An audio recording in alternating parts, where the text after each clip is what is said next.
प्रिय भक्तों, भगवान शिव की कृपा से आप सभी स्वस्थ और सकुशल होंगे, ऐसा मुझे विश्वास है। आज मैं आपको भगवान शिव से जुड़े संकेतों के बारे में बताना चाहती हूँ। प्रभु हमारे आसपास ही होते हैं, लेकिन हमें कई बार पता नहीं होता। इससे भक्त निराश हो जाता है, क्योंकि उन्हें कुछ संकेतों के बारे में और सूक्ष्म बातों के बारे में पता ही नहीं चलता, जो ईश्वर की तरफ से हमें मिलते हैं। इन संकेतों को ना समझने से हमारा संपर्क ईश्वर से नहीं हो पाता है। आज हम इन संकेतों के बारे में बात करेंगे।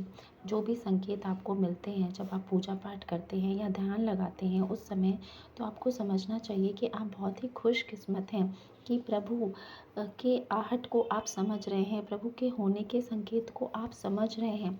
और इस समय भक्त को शिव जी की कृपा से भविष्य की घटनाओं का पूर्वाभास होने लगता है। खास करके स्वप्न के माध्यम से ऐसा होता है। हमारा अवचेतन मन स्वप्न में जागृत होता है और चेतन मन हर समय जागृत होता है। लेकिन जब हम निद्रावस्था में होते हैं तो अवचेतन मन हमें सपने दिखाता है। जो व्यक्ति प्रभु भक्ति में लगा रहता है उसका मस्तिष्क और मन ऊर्जा से भर जाता है और व्यक्ति की ऊर्जा उस समय फोकस हो जाती है, केंद्रित हो जाती है और अवचेतन मन ब्रह्मांड में फैली हुई देवीय ऊर्जा के संपर्क में आ जाता है। उस समय जो भक्त होता है वह शिव की ऊर्जा से जुड़ जाता है और जो भी स्वप्न आते हैं वो समय के साथ सत्य घटित हो जाते हैं। भगवान शिव सर्वोच्च चेतना का स्तर है। ऐसे में जो स्वप्न आते हैं वो सत्य ही होते हैं और भविष्य में होने वाली घटनाओं का हमें पूर्वाभास होने लगता है। भविष्य की चीज़ें, भविष्य का आभास हमें होना शुरू हो जाता है। यह शिव की कृपा का ही संकेत है और बिना शिव की कृपा से ऐसा संभव ही नहीं है। दूसरा संकेत है भक्तों, जो भी वाणी आप बोलते हैं वो सत्य हो जाती है। ऐसे में आपको भगवान शिव की कृपा से वाक सिद्धि की प्राप्ति हो जाती है। जब आप ध्यान कर रहे होते हैं या ध्यान की अवस्था में होते हैं तो अकस्मात ही हमारे मन में ऐसा कोई विचार आता है कि और जो कुछ भी आप बोलते हैं वह सत्य घटित हो जाता है। यह आपकी साधना का गहरा स्तर है। इसका मतलब आप अपनी साधना में गहरे उतर गए हैं और आपके अंदर के नकारात्मक विचार खत्म हो चुके हैं, मन निर्मल हो चुका है।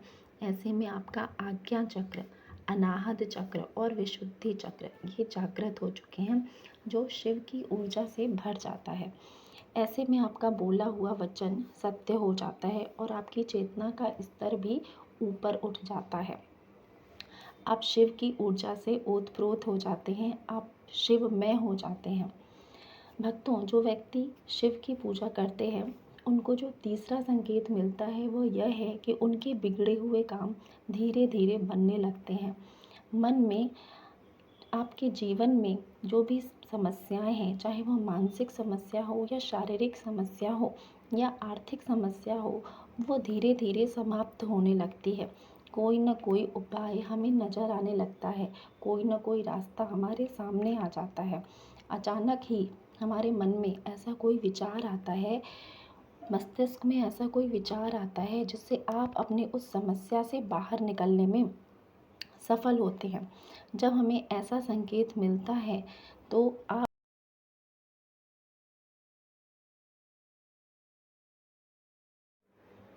तो आपको ये अवश्य ही जानना चाहिए कि आपके ऊपर शिव जी की कृपा है।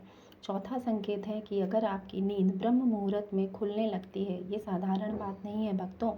बिना अलार्म के, बिना किसी के जगाए ब्रह्म मुहूर्त में उठना, ये बहुत बड़ा संकेत है शिव की कृपा से। इसका अर्थ है कि अब हमें अपने जीवन को ध्यान साधना में अवश्य ही लगाना चाहिए। इसके बाद पांचवा संकेत है कि स्वप्न में शिवलिंग अगर नजर आए, स्वप्न में हमें डमरू, शिवालय या त्रिशूल नजर आए, तो हमें अवश्य ही ये जानना चाहिए कि हमारे ऊपर शिव की कृपा है और हमें अपने जीवन को परम लक्ष्य